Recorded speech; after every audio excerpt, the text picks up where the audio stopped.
Hello everyone, welcome back to our channel. तो कोई भी एप्लीकेंट अगर अब्रॉड में मास्टर्स का प्लान करता है तो उनके माइंड में 10 पॉइंट्स हमेशा रहते हैं। तो आज की वीडियो में हम इन 10 पॉइंट्स को डिटेल में डिस्क्रिप्शन करेंगे, आपको समझाएंगे कि why New Zealand is the best destination to pursue the masters in the present date. पूरी वीडियो को एंड तक ज़रूर देखें so that it will help you in the overall decision making. Hello, मेरा नाम है अर्पित निगम। मैं राइजिंग आर्क एजुकेशन का ओनर हूं। हमारी लास्ट वाली वीडियो को प्यार देने के लिए बहुत बहुत धन्यवाद। आपकी इतनी इंगेजमेंट आती है कि वीडियो में, तो मुझे भी बहुत मोटिवेशन मिलती है नए नए वीडियोस बनाने के लिए। आपका जो ये कमेंट करने का और शेयर करने का, लाइक करने का जो सिलसिला है, ये बरकरार रखें। हेलो एवरीवन, आज फिर से हम आए हैं राइजिंग आर्क के सेट पे और आज हम अर्पित जी से बात करेंगे न्यूजीलैंड के रिगार्डिंग। ठीक है तो जी। सर, सबसे पहले आप ये बताइए, आप कैसे हैं? बढ़िया है जी, बढ़िया, बहुत बढ़िया है। थोड़े रिजल्ट निगेटिव आ रहे हैं ऑस्ट्रेलिया के, पर मैं ठीक हूँ, बच्चे भी ठीक ही हैं, बट चल रहा है काम। ठीक है, तो सर रीज़न क्या रहा होगा कि आप ऑस्ट्रेलिया से न्यूजीलैंड पे स्विच हो रहे हैं? देखो, एकदम फैक्ट की बात करता हूँ मैं। वैसे भी बच्चों को भी पता है कि मैं हमेशा एकदम जो ट्रुथ रियलिटी उसी पे चलता हूँ। देखो, बहुत बच्चे रिफ्यूजल्स आए हैं, बहुत बच्चों के रिसेंट में। मेरे स्टूडेंट के भी आए हैं, जैसे मैंने कई बार पहले भी बोला है। और इसके साथ साथ कई बच्चों की मेरे पास इंक्वायरी भी आई है न्यूजीलैंड के रिगार्डिंग। और जो बच्चे ऑस्ट्रेलिया ऑप्ट करते हैं, कोई नया नहीं है, मैं पहले भी न्यूजीलैंड प्रमोट करता आया हूँ, ऐसा नहीं है न्यूजीलैंड प्रमोट नहीं करता हूँ। बट हाँ, न्यूजीलैंड के रिगार्डिंग मैंने ज़्यादा वीडियो नहीं बनाया, ऑस्ट्रेलिया ज़्यादा प्रमोट किया। न्यूजीलैंड वाले बच्चे जो आते हैं उनको भी ऑस्ट्रेलिया में घेर लेता था कि आज हम तुम्हें भी ऑस्ट्रेलिया भेज देते हैं। तो बट ये है कि अब न्यूजीलैंड का कुछ सिस्टम चेंज हुआ है, वहाँ पे रूल्स चेंज हुए हैं। कई बच्चों ने क्वेश्चन भी पूछे। अब क्या, स्टूडेंट भी परेशान है, they are asking for an alternative, पर अल्टरनेटिव शुड बी गुड। तो एक ऑप्शन हमने न्यूजीलैंड भी वहाँ पे रिसर्च करके बच्चों के लिए वीडियो बनाने की कोशिश करी। इसके साथ साथ ये भी है कि कई बच्चे जिनका रिफ्यूज़ल के साथ भी, मैं और बोलूँगा, कुछ तो रिफ्यूज़ हो चुके हैं, पर कुछ बच्चे ऐसे भी हैं जो डरे भी हुए हैं कि यार हम ना करें अप्लाई, कहीं और कर ले। वैसे तो मैं सारे बच्चों को हिदायत दी कि अगर जो 2025 पास आउट है, they should wait for some time and then they can apply for New Zealand. अगर ऑस्ट्रेलिया नहीं बनता तब कर लेना। बट फिर इसीलिए जो सच है वो एकदम सामने है। मैं हमेशा सच का साथ ही देंगे तो ही आगे बढ़ पाएंगे। बिल्कुल बिल्कुल। सर देखिए कि क्या होता है कि बच्चा ऑस्ट्रेलिया से रिफ्यूज़ हो जाता है, तो वो किसी कारण किसी और कंट्री में जाना चाहता है। जी जी। ठीक है, या फिर उसका पहले से ही सपना होता है कि हाँ, मुझे कहीं ना कहीं बाहर फॉरेन कंट्री में जाना है। जी। ठीक है, तो हर बच्चे का सपना होता है कि मेरा वीज़ा आ जाए, मेरी पीआर हो जाए। ठीक है, तो सबसे पहले मैं वीज़ा सक्सेस रेट की बात करती हूँ कि न्यूजीलैंड का जो वीज़ा सक्सेस रेट है वो उसके कितने चांसेस रहते हैं। देखो, जो बच्चे, मैं अभी देखो, ये जो हमारा ये वीडियो है वैसे तो सारे बच्चों के लिए है जो बच्चे न्यूजीलैंड एस्पिरेंट है, बट इसमें मेजरली मैं मास्टर्स पे फोकस करूंगा थोड़ा सा। तो अभी क्या है कि देखो, वीज़ा और न्यूजीलैंड का क्या है कि 2 वे प्रोसेस है। पहले तो बच्चों को समझना पड़ेगा। पहले तो बच्चों के एकेडमिक्स, बच्चों के फंड्स और इनकम सोर्स वहाँ पे भी लगते हैं, तो वो चेक होते हैं। अगर वहाँ पे कोई कमी पेशी नहीं है, कोई प्रॉब्लमेटिक नहीं है, तो वीज़ा आता ही आता है। न्यूजीलैंड में फंड्स का खेल है सारा। Academically you should be eligible, तभी आपको यूनिवर्सिटी ऑफर लेटर देगी। अगर आपके फंड्स पुराने हैं, जेन्युइन है फंड्स, कोई प्रॉब्लम नहीं है, कोई उसमें ये है कि मैं बोलूँगा फाउल प्ले नहीं हुआ है, हैंकी पैंकी कई लोग बोल देते हैं, पर मैं बोलूँगा फाउल प्ले नहीं हुआ है, कोई प्रॉब्लम नहीं है, तो आप समझ लो वीज़ा 90% के अबव श्योरिटी होती है कि वीज़ा आता ही आता है। कोई न्यूजीलैंड में ऐसा प्रॉब्लम नहीं होती। और इसके साथ साथ मैं बोलूँगा कि मैक्सिमम बच्चों का न्यूजीलैंड में इंटरव्यू भी होता है, और ये बहुत अच्छी चीज़ है। कई बच्चे, जो बच्चे मेजर सिटीज़ के होते हैं, जैसे मैं बोलूँ चंडीगढ़ के या फिर लुधियाना के या फिर दिल्ली के, उत्तराखंड में देहरादून के, लखनऊ के, जयपुर के, they are very comfortable for embassy interview. उनके दिमाग में कुछ भी नहीं है। बट जो हमारे रीजनल एरिया के बच्चे होते हैं, जैसे गाँव पिंड के बच्चे, तो वो थोड़ा टेंशन लेते हैं। तो but it is a very good opportunity for a student to represent himself in front of a visa officer. तो जो भी डॉक्यूमेंट आपके लगे हैं वो सारा से कुछ पता होता है, तो एक एक्स्ट्रा एज बच्चे को मिल जाती है कि वो बच्चा इंटरव्यू में सारी क्लैरिटी दे सकता है, अपने बारे में बता सकता है, और वो कॉन्फिडेंस के साथ जब आंसर देता है तो visa automatically with in same day he grant हो जाता है। और ये मैं तो चाहता हूँ बच्चों का इंटरव्यू, हर बच्चे का नहीं होता, बट अल्टरनेटिव एक रहता है कि वीज़ा ऑफिसर को डाउट है तो आपको कॉल करेगा। और आपके पास कितना अच्छी चीज़ है ना, जैसे ऑस्ट्रेलिया में चांस ही नहीं है आपके पास। ऑस्ट्रेलिया में भी इंटरव्यू होता है किसी किसी बच्चों का, और बच्चों के वीज़े भी आते हैं उसके बाद। तो सोचो बच्चे के पास कितना अच्छा चांस हो जाता है। तो New Zealand gives an extra option. तो जो भी बच्चे वीज़ा सक्सेस रेट के बारे में सोच रहे हैं वो बेफिक्र रहे, मोर देन 90% का वीज़ा सक्सेस रेट है। ठीक है सर, इंटरव्यू की आप बात कर रहे हैं, आपकी टीम भी कोई तैयारी करवाती है इंटरव्यू की? नहीं, मैं इंटरव्यू सिर्फ इंटरव्यू नहीं, मैं सारे चीज़ों की, डॉक्यूमेंटेशनल हो गया, बच्चे का पीसीसी हो गया, इसमें पीसीसी भी मैंडेटरी होती है, तो इंटरव्यू की प्रिपरेशन तो हम ऑस्ट्रेलिया में कराते हैं, न्यूजीलैंड में भी कराएंगे। और ये हमारी मतलब कोई इसमें एक्स्ट्रा चार्जेस नहीं होते, इसमें सब इंक्लूडेड ही होता है जो हम काम करते हैं उसका। वैसे भी हमारी टीम कोई भी पहले पैसा कोई भी नहीं लेती, कोई हमारा एडवांस फीस, कोई रजिस्ट्रेशन फीस कुछ भी नहीं होती है। ठीक है, जैसे अभी कोई मैरिड स्टूडेंट है, स्टडी वीज़ा पर न्यूजीलैंड जाना चाहता है, तो वो उसके दिमाग में वरी रहती है कि मेरे स्पाउस है, मेरे बच्चे हैं मेरे साथ, तो उसको लेकर आप क्या बोलना चाहेंगे कि क्या करना चाहिए उनको? देखो, अगर मान लो आप मैरिड है तो आप मैरिड, जो भी मैरिड कैंडिडेट है, वैसे तो मैं सिंगल के लिए बोलूँगा, सिंगल आदमी जा ही रहा है मास्टर्स के लिए। जो मैरिड है वो अपने स्पाउस को साथ लेके जा सकता है एज अ डिपेंडेंट, और इसके साथ साथ अगर आपका बच्चा है तो वो भी आपके साथ जा सकता है, अलाउड है, कोई प्रॉब्लम नहीं होती। जो आपका जो मेन एप्लीकेंट है उसका स्टूडेंट वीज़ा आता है, जो आपका स्पाउस है उसका क्या कहते हैं, आपका आप समझ लो, इन टर्म में बड़ा नॉर्मल से बता देता हूँ, वर्क परमिट आता है, आप यही समझ लो, है ना। वो सबसे, जैसे ऑस्ट्रेलिया में हम लोग बोलते हैं सब्सिक्वेंट एंट्रेंट, किसी कंट्री में आपको ओपन वर्क परमिट बोलते हैं, तो इनका भी आप समझ लो डिपेंडेंट वीज़ा आता है, और उनके पास वर्क राइट अनलिमिटेड रहते हैं, वो अनलिमिटेड टाइम के लिए वर्क कर सकते हैं, और आप साथ में बच्चे को भी ले आ सकते हो। और एक बड़ा एड ऑन एडवांटेज है बच्चों के लिए, जो भी बच्चे आपके 5 साल के अबव हैं और वहाँ पे जाके उनका एडमिशन हो रहा है, तो जो स्कूल की फीस होती है it is free of cost, आपकी कोई एडिशनल चार्जेस नहीं लगने उसमें। बहुत अच्छी चीज़ है, यहाँ पे स्कूल की फीस ही इतनी ज़्यादा होती है कि आप सोच ही नहीं सकते। चंडीगढ़ में तो बहुत ही ज़्यादा है, एडमिशन चार्जेस इतने देने पड़ जाते हैं, किसी किसी स्कूल में 2-4 लाख भी देने पड़ जाते हैं। तो एक एड ऑन एडवांटेज है कि आप सिंगल भी आ सकते हो, विद स्पाउस भी आ सकते हो, बच्चे हो तो बच्चे को भी लेके चले जाओ। ठीक है, आप बोल रहे हैं स्पाउस को भी साथ में लेके, लेकिन कोर्स में किस में जाना है? मास्टर डिग्री तो बहुत सारी है वहाँ पे। हाँ जी, हाँ जी। ठीक है, मास्टर्स 1 साल की है, 1.5 साल की है, 2 साल की है। तो मैं जैसे अगर अपने पॉइंट ऑफ व्यू से सोचूं तो मैं तो यही सोचूंगी कि हाँ, मैं 1 साल के कोर्स में जाऊंगी, मेरी स्किल्स भी डेवलप हो जाएंगी। तो आप इस बारे में क्या बोलना चाहेंगे? नहीं, 1 साल की मास्टर डिग्री अवेलेबल है वहाँ पे। वैसे देखो, मैं बताऊँ, 1 साल, 1.5 साल, 2 साल तीनों है। कुछ डिग्री 2 साल की हैं, कुछ degree that leads to any registration वो 2 साल की मिलेंगी आपको, क्योंकि उतने क्रेडिट पूरे करने पड़ते हैं आपको। बट वहाँ पे कुछ डिग्रियाँ हैं जो, जैसे कोई बच्चों ने BCA किया हो, BCom किया हो, BSc नर्सिंग किया हो, डेंटल किया हो, इसके अलावा जो भी बच्चे, मतलब मैं सॉफ्टवेयर इंजीनियरिंग की बात करूँ उससे रिलेटेड हो, तो उनके लिए 1 ईयर की बैचलर डिग्री अवेलेबल है वहाँ पे। और वो 1 ईयर की बैचलर डिग्री क्या कहते हैं करके, जो भी आपके लॉन्ग टर्म गोल होते हैं वो सारे पूरे होंगे, जो 1.5 साल के में भी होंगे। और जो 1 साल की जो मास्टर डिग्री है उसमें जो, अब क्या है ना, बच्चा ये सोचता है कि यार मैं मास्टर डिग्री 1 साल की है तो इसमें स्किल्स कम होंगे, जो 2 साल की होगी उसमें ज़्यादा होंगे, 1.5 साल की में ज़्यादा होंगे। तो देखो, एक क्रेडिट बेस्ड है सारा।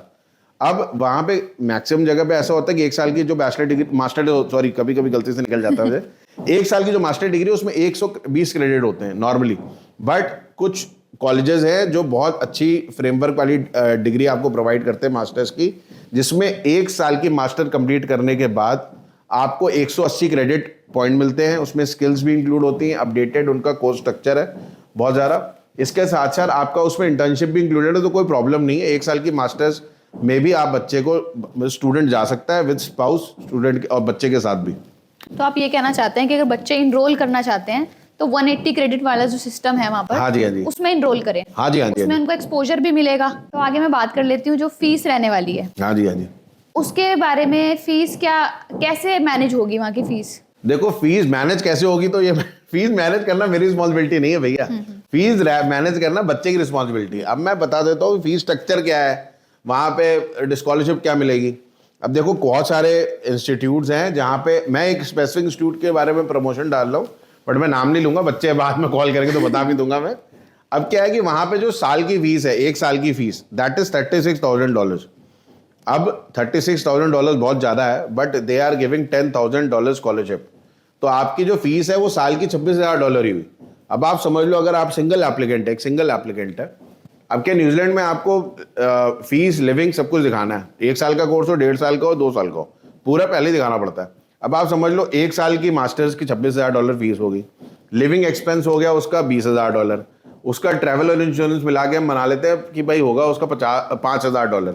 तो तीनों को आप कैलकुलेट करोगे तो क्या $51,000-52,000 बनेंगे आज के रेट में भी। मैं, क्योंकि डॉलर रेट थोड़ा बढ़ गया है, तो क्योंकि बढ़ती महंगाई के चक्कर में डॉलर रेट बढ़ा है, तो आज के डॉलर रेट से भी कंपेयर करूं तो 27-28 लाख रुपए अगर पास उसके पास है, 28 तो नहीं बोलूंगा, 29-30 बोलूंगा तो ज़्यादा बढ़ गया। एक्स्ट्रा हो तो चलेंगे, ज़्यादा अच्छी चीज़ है। तो अगर इतना भी पैसा अकाउंट में है तब भी बच्चा फॉरेन डिग्री के लिए जा सकता है, पैसे कम पड़े तो एजुकेशन लोन ले लो। ओहो, ठीक है सर, एजुकेशन लोन ये भी हम अभी डीपली इसको बात करेंगे जी इसके जी बारे जी में। जी। अभी एक बच्चों की ना दिमाग में रहती है कि मुझे लोकेशन प्रेफरेंस रहती है, ठीक है, कि मैं जाऊं मुझे काम ना मिले तो मैं हाँ। क्या करूंगा, फिर बच्चा सोचता है कि मैं वापस जाऊं। तो वो जो बच्चे के जहन में आती है ना बात वापस जाने वाली, उसको थोड़ा क्लियर करिए कि लोकेशन की प्रेफरेंसेस जो रहती हैं बच्चे की, उस चीज़ में वो टेंशन ना ले, एकदम स्ट्रेस फ्री रहे। नहीं नहीं, ऐसी कोई लोकेशन की प्रॉब्लम नहीं है। जो भी ये कोर्सेज अवेलेबल हैं मेजर सिटीज़ में अवेलेबल हैं। ऑकलैंड हो गया, वेलिंगटन हो गया, क्राइस्टचर्च हो गया, ये बहुत अच्छी सिटीज़ है और वहाँ पे वर्क की कोई प्रॉब्लम नहीं होती। पार्ट टाइम वर्क आराम से मिल जाता है। तो ऐसी लोकेशंस अवेलेबल हैं, आप टेंशन फ्री होके जाएं आप, है ना। एकदम लोकेशन की लोकेशन प्रेफरेंस भी रख सकते हैं आप, बट कुछ कुछ जगह पे ऐसा होता है कि कोई स्पेसिफिक डिग्री होती है वो उस कैंपस में नहीं होती, दूसरे कैंपस में होती है। तो थोड़ा फ्लेक्सिबल होना पड़ेगा, बट मेजर सिटीज़ जो है वहाँ की, वहाँ पे मैक्सिमम कोर्सेज अवेलेबल हैं, कोई प्रॉब्लम नहीं है इस चीज़ की।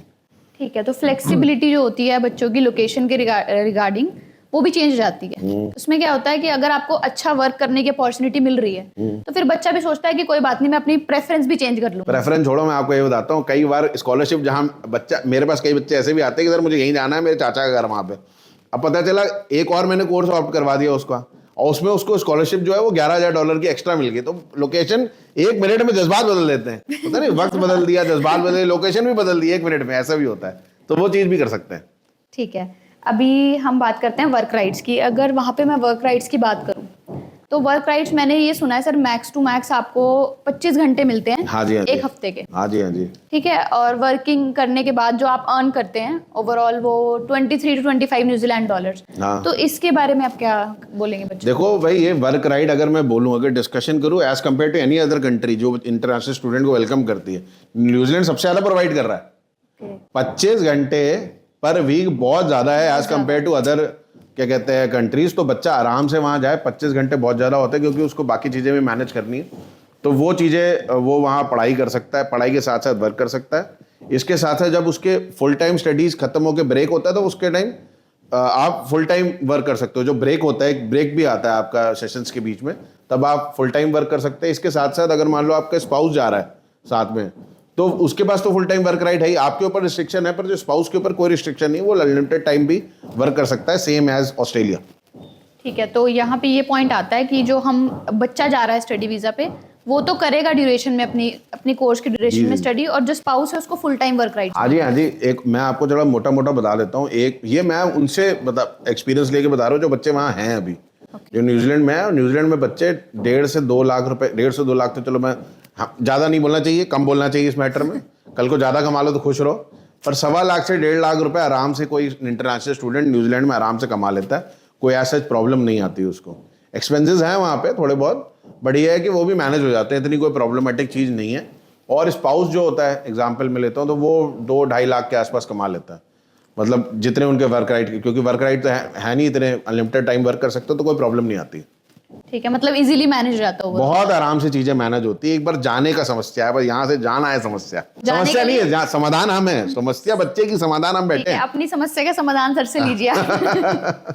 तो ठीक है, अभी तो हमने ये बात कर ली है, अभी वीकेंड क्लासेस पे आ जाते हैं सर। मैंने एक वर्ड सुना है, वीकेंड क्लासेस का रहता है वहाँ। तो वीकेंड क्लासेस में क्या रहता है कि बच्चे को जाना पड़ता है जो स्टडी वीज़ा पर है, या फिर वो अपनी ऑनलाइन क्लासेस भी लगा सकता है। मतलब क्योंकि हमारे पास जो बेसिकली मोड्स रहते हैं वो रहते हैं तो फेस टू फेस रहते हैं, या फिर उनको ऑनलाइन वो क्लासेस लगा सकते हैं। तो उसको भी कैसे वो मैनेज चलो मैं बड़ा समझाता हूँ। देखो इन्फॉर्मेशन सबके लिए है, पर वो अगर कोई सिंगल एप्लीकेंट है वो इस पर ध्यान नहीं देगा। वीकेंड क्लासेस है कोई दिक्कत नहीं, पर जो स्पाउस के साथ जा रहा है, जिसके बच्चे पे, वो ध्यान देगा। अब देखो वीकेंड क्लासेस हर इंस्टीट्यूट में प्रोवाइड नहीं होती, पहली बात तो ये समझना पड़ेगा। बट हाँ, कुछ इंस्टीट्यूट है जहाँ वीकेंड क्लासेस हैं। अब आप समझ लो कोई ऐसी सिचुएशन हो कि भाई एक हस्बैंड जा रहा है, वाइफ जा रही है, बच्चे जा रहे हैं, ठीक है। अब उसमें क्या है कि वीकेंड क्लासेस अगर अवेलेबल हैं तो आपके पास फ्लेक्सिबिलिटी रहती है फैमिली को मैनेज करने की, बच्चे को मैनेज करने की, बाकी चीज़ें मैनेज करने की, कि आपने वीकेंड पे क्लास करनी है। और इसमें भी अब क्या है कि जो मोड ऑफ स्टडी होती है, मोड ऑफ स्टडी ब्लेंडेड होती है। ब्लेंडेड में क्या है कि आपको ऑन कैंपस जाके पढ़ना है, पर साइड बाय साइड उसके साथ साथ आपकी ऑनलाइन क्लासेस भी लगती हैं। तो एग्जाम्पल मैं लेता हूँ कि आपको 20 आवर्स पर वीक की क्लासेस लेनी थी, तो उसमें हो सकता है कि 14 आवर्स आपके ऑन कैंपस हो, बाकी 6 आवर्स आपकी ऑनलाइन स्टडी हो। तो ये ब्लेंडेड फॉर्म में होती है, तो इसी तरीके से आप कर सकते हैं। ठीक है, तो ब्लेंडेड फॉर्म में बच्चों की स्टडी के साथ तो कोई कॉम्प्रोमाइज नहीं होता? नहीं नहीं नहीं, एकदम नहीं। वो तो मतलब वो करिकुलम में इंक्लूडेड है वो चीज़। ठीक है, जैसे अब हमारे इंडिया में कोरोना के टाइम पे बच्चों की ऑनलाइन क्लासेस हो गई थी, हाँ। तो बच्चों ने क्या किया, क्लासेस लगा के सो रहे थे। तो ऐसा तो कुछ नहीं होता ना कि नहीं कॉम्प्रोमाइज ऐसा होगा। नहीं आप लगता है आपने इन्होंने एजुकेशन हमें मुझे लगता है कि कोरोना काल की में ही कंप्लीट करी, तभी ये बता रही हैं। पर्सनल वर्क एक्सपीरियंस है इनका, मेरा नहीं है। मैं पहले एजुकेशन करी है फुल टाइम एजुकेशन के साथ, तब ऑनलाइन स्टडी का कोई फ्रेमवर्क भी नहीं था इंडिया में। ठीक है सर, तो हर बच्चा कोर्स भी चूज कर लिया, लोकेशन भी चूज कर ली। अब आ जाता है कि उसको अपनी कोर्स के बाद जो वर्क परमिट मिलने वाला है, उस वर्क परमिट को उसके कितने साल मिलेंगे उसको वर्क परमिट? चलो मैं पूरा इसमें सिर्फ मास्टर नहीं सारे पैरामीटर इंक्लूड करूंगा। जो बच्चे डिप्लोमा करने जा रहे हैं उनके लिए भी मैं थोड़ा बहुत बता देता हूँ। देखो वहाँ पे लेवल 5 लेवल 6 के बच्चे भी डिप्लोमा करते हैं। वो डिप्लोमा करने के बाद अगर वो कोर्स या फिर आपका जो कोर्स के साथ जो ऑक्यूपेशन वो ग्रीन लिस्ट में आता है, तो आपको 2 ईयर वर्क परमिट मिलता है। इन केस कोई बच्चा वहाँ जाके बैचलर डिग्री कंप्लीट कर रहा है, तो बैचलर डिग्री कंप्लीट करने के बाद भी 2 year post graduate work permit मिलता है आपको। कोई बच्चा क्या कहते हैं bachelor degree with honours complete कर रहा है, जैसे मतलब वो आ जाता है, आप समझ लो लेवल 8 पे, ठीक है, लेवल 7 के ऊपर, ठीक है, तो आपको 3 years of post graduate work permit मिलता है। अगर कोई बच्चा मास्टर डिग्री कंप्लीट कर रहा है, जैसे अभी हम लोग मास्टर्स के डिस्कशन कर रहे हैं, तो आपको आराम से 3 साल का वर्क परमिट मिलेगा। और 3 साल बहुत बड़ा टेन्योर होता है, स्टे बैक पीरियड। और भी इतने 1 साल की पढ़ाई के बाद अगर 3 साल का स्टे बैक मिल जाए, तो ये तो मैं बोलूंगा हाथ में लड्डू ही मिल गया आपके, और क्या हो गया। वो भी इतनी अच्छी कंट्री में जहाँ पे आपको ये है कि आपको पीआर ऑप्शंस भी दिख रहे हैं लेटर ऑन। तो हमने एक बात करी थी 180 क्रेडिट पॉइंट्स वाले मास्टर्स की, तो उसमें था जो उनको 180 क्रेडिट पॉइंट्स हैं, उसमें क्या है, 1 साल तो उन्हें स्टडी करनी है, और उसके अलावा उनको क्या मिलती है, इंटर्नशिप मिलती है? नहीं, वो 1 साल के करिकुलम में इंक्लूडेड है इंटर्नशिप। हाँ, मतलब क्या है कि ये जो 1 साल की पढ़ाई है ये 3 ट्राइमेस्टर में इंक्लूडेड है। तो पहले 2 ट्राइमेस्टर तो आपकी ऑन कैंपस पढ़ाई और ब्लेंडेड है, तीसरे में आपकी इंटर्नशिप इंक्लूडेड है, तो उसमें इंटर्नशिप करनी है आपने मेन कोर्स में। ओके, ठीक है। अभी हम बात कर लेते हैं फंड्स की। बच्चे जाने की भी सोच लेंगे, ठीक है, रिफ्यूज हैं, सपना टूट गया है, ठीक है। अब आ जाते हैं फंड्स पे। हाँ जी, हाँ जी। ये है कि इसमें एजुकेशन लोन भी इंक्लूड कर देंगे। हाँ, एजुकेशन लोन भी इंक्लूड करना है, हाँ जी। तो उसमें क्या रहता है, बच्चों के पास, किसी के पास एफडी है, किसी के पास सेविंग्स में पैसा पड़ा है, ठीक है, कोई लोन लेकर जाना चाहता है। अब ये क्या है, लोन वहाँ पे कोलेटरल एक्सेप्टेड हो जाता है, कोलेटरल एजुकेशन लोन। तो इस फंड्स के जो क्राइटेरिया है उसको क्लियर करिए कि क्या क्या रिक्वायरमेंट रहती है। देखो रिक्वायरमेंट, अब जो मुझे आंसर करने होते हैं ना, ये वैसी क्वेश्चन ही पूछ लेती है पहले है। डेटा खुद ही नॉलेज इतनी ज्यादा है न्यूजीलैंड की इनको। ये भी मेरे साथ साथ ये भी वीडियो बनाती है न्यूजीलैंड की, पर आज इन्होंने मुझे कटघरे में खड़ा किया हुआ है। चलो मैं थोड़ा बहुत और इसमें थोड़ा प्रकाश डालता हूँ, ठीक है। अब क्या है कि देखो, अगर एग्जाम, वैसे तो न्यूजीलैंड ने अभी जो क्राइटेरिया लीनियंट किया है, उन्होंने ये बोला है कि 3 से 6 महीने पुराने फंड चाहिए। अब ये 3 से 6 महीने पुराने कोई भी मतलब हमारी इंडस्ट्री में नहीं होगा, कोई लेमैन होगा या फिर कोई स्टूडेंट होगा, उसके लिए बड़ा अजीब सा टर्म है। ये क्या होता है 3 से 6 महीने पुराने, बच्चे बहुत सोचेंगे। अब देखो, अगर मान लो किसी बच्चे के सेविंग अकाउंट में पैसा पड़ा हुआ है, ठीक है, सेविंग में एग्जाम्पल लेता हूँ कि आज है 28, आज जो डेट है मैं तो वही बोलूँगा, आज है 28 जनवरी, ठीक है। तो किसी के अकाउंट में 28 अक्टूबर से वो पैसा पड़ा हुआ है, तो नवंबर, दिसंबर और जनवरी 3 महीने हो गए। तो अगर इस 3 महीने से पैसा पड़ा हुआ है और वो फिर आप फाइल अगले महीने एम्बेसी में पुट कर रहे हो, तो मैक्सिमम चांसेस हैं कि वो आपसे क्वेश्चनिंग नहीं करेंगे फंड्स की। बट कर भी सकते हैं, बट चांसेस हैं नहीं करेंगे। बट इन केस वो फॉर्म एफडी का है कि 28 अक्टूबर को आपकी एफडी बनी थी और आज की डेट में वो एफडी आपकी 3 महीने पुरानी हो गई, अगले महीने आपकी फाइल लॉन्चमेंट हुई, तो वो आपसे क्वेश्चनिंग करेंगे कि एफडी का सोर्स क्या है, ये पैसा कहाँ से आ गया। तो मेरे लिए मैं हमेशा बच्चों को रिकमेंड करता हूँ, अगर एफडी है तो आप 6 मंथ्स इसको होल्ड करो, उसके बाद अप्लाई करो। मैं फंड्स के लिए भी बच्चों को बोलता हूँ कि आप ट्राई करो कि वो थोड़े और होल्ड हो जाए, तब अप्लाई करो, और इनटेक के पहले करो। अब कई बच्चे होंगे जिनका मेन इनटेक हो गया, अभी अप्लाई कर दो, भले ही 4 महीने फंड पुराने हो। अब वीज़ा तो 1 महीने के अंदर आ ही जाता है, 1 से 1.5 महीने में, 1-1.5 महीने में आया, तो आप थोड़ा वेट करके अप्लाई करेंगे तो आपके लिए बेनिफिशियल है। और अब मैं आ जाता हूँ जो आपके लोन पे प्रकाश डालना है। लोन पे प्रकाश डालना। मेरा नाम वैसे अर्पित निगम के साथ साथ अर्पित प्रकाश निगम है, तो मेरा काम है प्रकाश डालना, मैं प्रकाश डालता हूँ, ठीक है। एक जगह और भी है जहाँ मैं वीडियो बनाता हूँ, वहाँ पे मुझे बाबा बना के लोग बैठा देते हैं कभी कभी, ठीक है। तो इस पे अब लोन पे प्रकाश डालते हैं। अब क्या था, पहले जो कोलेटरल लोन लेना होता था सरकारी बैंक से या फिर प्राइवेट बैंक से भी आप ले सकते थे, अब उसमें एक पैरामीटर था ईएमआई का, ईएमआई कैलकुलेशन थी। अगर आपकी, मैं पूरा पहले वो एक्सप्लेन करता हूँ पहले क्या प्रोसेस था। अब आप पूरा सिनेरियो समझो इसको। पहले था कि अगर आपने कोई एजुकेशन लोन लिया, अब एजुकेशन लोन लिया सर्टेन अमाउंट का, तो उसकी ईएमआई एग्जाम्पल में लेता हूँ कि महीने की 25,000 बन रही है, तो साल की ईएमआई होगी 3 लाख रुपए, तो 3 लाख इंटू 3 कर लो, ठीक है, 3 लाख इंटू 3 हो गए 9 लाख रुपए। तो 9 लाख रुपए की कंडीशन थी कि मिनिमम आपके स्पॉन्सर्स की जो एनुअल इनकम है 9 लाख के ऊपर होनी चाहिए, ठीक है। ये सिर्फ कंडीशन नहीं थी, वो बाकी चीजें भी चेक करते हैं। 9 लाख के ऊपर नहीं, और ज्यादा भी होनी चाहिए। ये 9 लाख का क्राइटेरिया तो नॉर्मल से बनाया था उन्होंने, 9 लाख के ऊपर नहीं, 9 लाख से और ज्यादा होनी चाहिए, ठीक है। वो तो वीजा ऑफिसर की खुद की जजमेंट है ना, वो कैसे चेक कर रहा है, बाकी सेविंग क्या चेक कर रहा है, बाकी चीजें चेक कर रहा है नहीं कर रहा है, तो वो क्राइटेरिया था। बट अभी क्या है कि उन्होंने एक लिस्ट ऑफ बैंक्स निकाले हैं, मतलब सारे गवर्नमेंट सेक्टर ही है, 12 बैंक्स हैं। अगर वहां से आप एजुकेशन लोन ले रहे हो कोलेटरल बेस्ड, तो ये कंडीशन वेव ऑफ हो जा रही है। हाँ, बट अगर आप प्राइवेट बैंक से ले रहे हो, आईसीआईसीआई, एचडीएफसी, एक्सिस, या फिर और कोई एचडीएफसी क्रेडिला भी लोग लेते हैं कहीं कहीं कहीं, वैसे तो मैं रिकमेंड नहीं करूंगा न्यूजीलैंड वाले एचडीएफसी क्रेडिला से ले, तो सरकारी बैंक से लो ज़्यादा बढ़िया, वरना प्राइवेट से ले लो। अगर प्राइवेट बैंक से लोगे तो कंडीशन रख ली उन्होंने, तो ये एक पैरामीटर बच्चों को सोच कर करना पड़ेगा। और मैं तो कहूँगा सरकारी ले लो, और मुझे कमेंट करो तो मैं लिस्ट भी बता दूंगा, ऐसे नहीं बताऊंगा, लिस्ट ऑफ बैंक तभी दूंगा जब कमेंट करोगे और सब्सक्राइब भी करोगे। तो अभी हम ये पॉइंट क्लियर कर लेते हैं, जो सेविंग्स में पैसा एक्सेप्ट होता है वो आपका 3 महीने पुराना एक्सेप्ट हो जाता है। पर देखो, मेरा रिकमेंडेशन है कि वो 6 महीने पुराना कर लो, पर उसका भी सोर्स मांग सकते हैं। ठीक है, अगर बच्चा जेन्युइन है फिर तो कोई दिक्कत ही नहीं है सर उसको। जेन्युइन तो बहुत सारे बच्चे हैं, जेन्युइनिटी तो बहुत है, वो इंडिया के स्टूडेंट को जेन्युइन नहीं समझते ना, ये बड़ी समस्या है, स्पेशली नॉर्थ इंडिया के बच्चों को। तो हमारा काम है कि और जेन्युइनिटी दे उनको, ठीक है। जेन्युइन तो हैं बच्चे, न्यूजीलैंड जो बच्चा जा रहा है वो जेन्युइन है, उनको भी पता है, बट फिर भी वो चेक करते हैं। ठीक है, तो आपके अगर सेविंग्स में या एफडी में पैसा है तो 3 से 6 महीने पुराना वो एक्सेप्ट हो जाएगा, और अगर आप एजुकेशन लोन के थ्रू जाना चाहते हैं तो वो भी एक्सेप्ट हो जाएगा। और अगर आपको बैंक के नाम जानने हैं तो वो सर आपको जरूर बताएंगे। हाँ जी, हाँ जी, बता देंगे, अगर आप मुझे सब्सक्राइब करोगे और कमेंट करोगे तो सब्सक्राइब कर लीजिएगा भाई। नहीं, बता दूंगा। ठीक है, अभी आ जाती है हमारी कि सब कुछ कर लिया हमने, ठीक है, बच्चे का कोर्स हो गया, मास्टर डिग्री कौन सी लेनी है, लोकेशन हो गया, फंड्स क्लियर हो गए। अब आ जाती है बात बच्चे की रेजिडेंसी वीजा की। हाँ, कि सब कुछ कर लिया, मैं फ्यूचर सेटलमेंट हो पाएगी मेरी कि नहीं हो पाएगी। देखो, मैं वैसे तो पुराना सिस्टम थोड़ा एक्सप्लेन करता हूँ, और वो जो चेंजेस आने वाले हैं, 6 पॉइंट सिस्टम क्या आने वाला है उसके बारे में थोड़ा बहुत प्रकाश डालता हूँ उस पर भी।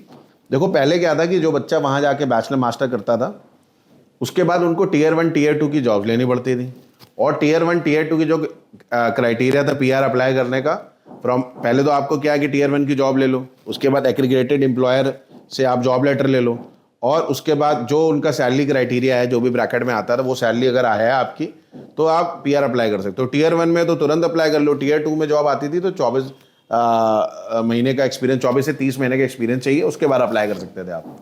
बट ये क्राइटेरिया जो बच्चे एजुकेशन अगस्त 2026 के बाद कंप्लीट करेंगे, उनके लिए क्राइटेरिया एक और इंट्रोड्यूस किया गया है, वो है 6 पॉइंट सिस्टम।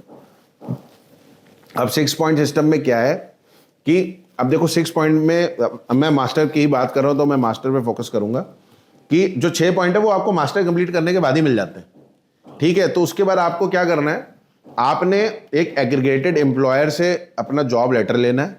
जिस दिन आपका एजुकेशन कॉन्ट्रैक्ट आपको मिल जाता है, उसी दिन आप पीआर अप्लाई कर सकते हैं, क्योंकि आपके पीआर के पॉइंट जो थे 6 पॉइंट सिस्टम में, तुम जैसे बैचलर कंप्लीट करोगे तो 5 पॉइंट मिलेंगे, तो मतलब वो 6 पीआर पॉइंट्स आपको डायरेक्टली पीआर में हेल्प करते हैं। हाँ, मास्टर के ही जो पॉइंट है, मास्टर जो पॉइंट कैलकुलेशन, मास्टर्स के 6 पॉइंट हो गए, तो ये एक बेनिफिट हो गया। जिस दिन आपको वो एग्रीगेटेड एम्प्लॉयर से वो मिल गया, जॉब लेटर मिल गया, कॉन्ट्रैक्ट आपका आ गया, उसी दिन आप पीआर अप्लाई कर सकते हो।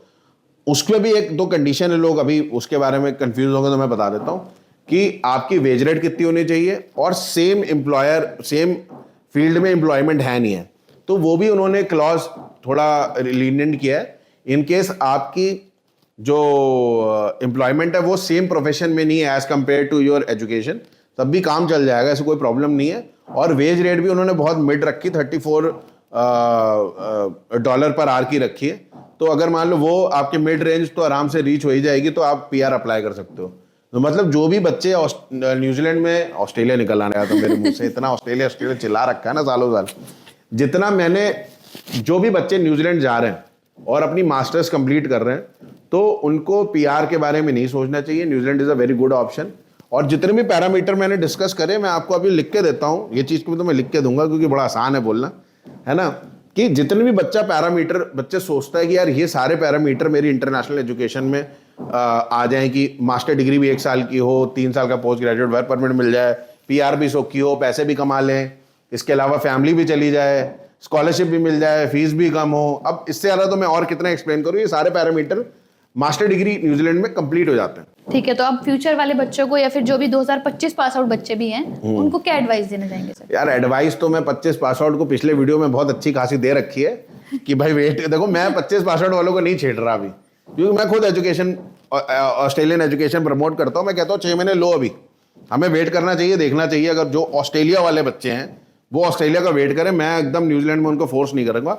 बट हाँ, New Zealand is a good option, आप ट्राई कर सकते हो, बैचलर वाले बच्चे भी। ठीक है, हम न्यूजीलैंड की और वीडियो बनाएंगे और उसमें काफ़ी डिटेल में जो न्यूजीलैंड के दूसरे कोर्सेज भी हैं, डिप्लोमा और डिग्री, वो भी एक्सप्लेन करेंगे। कहीं कहीं 2 साल की बैचलर डिग्री भी अवेलेबल है। बट आपको ये समझना पड़ेगा, जो बच्चे रिफ्यूज्ड हैं मास्टर डिग्री में ऑस्ट्रेलिया से, या फिर किसी और कंट्री में मूव करने के चक्कर में, जैसे कई बच्चे UK जाने के चक्कर में, है ना, तो वो भी ये इस जगह पे आप अपना पैरामीटर देख सकते हैं। थोड़ी एंट्री रिक्वायरमेंट थोड़ी मास्टर डिग्री की थोड़ी सी टफ है, पर ज़्यादा टफ नहीं है। PT की रिक्वायरमेंट 58 नॉट लेस देन 50 है, और IELTS की रिक्वायरमेंट 6.5 नॉट लेस देन 6 है। एक और परसेंटेज क्राइटेरिया का है कि भाई 60% होने चाहिए, बच्चे की ग्रेजुएशन में 60% होने चाहिए। किसी किसी पैरामीटर में वो लीनियंट हो जाते हैं। इन केस एग्जाम्पल लो, किसी बच्चे ने BCA किया और 55% से किया है, but you have a very good experience from a very good IT company, जो लिस्टेड कंपनीज हैं। जैसे एग्जाम्पल मैं लेता हूँ कि इन्फोसिस हो गई, या फिर कोई और IT कंपनी है, छोटी कंपनी भी है, चल जाएगा, तब भी वो कंसिडर कर लेते हैं, डिपेंडिंग अपॉन एक्सपीरियंस। मिनिमम 2 साल का एक्सपीरियंस होना चाहिए। तो it is dependent upon institute to institute कि कौन से इंस्टीट्यूट से है, तो वो फिर एक्सेप्टेबल हो जाता है। ठीक है, तो राय तो मेरी है कि न्यूजीलैंड भी जाओ।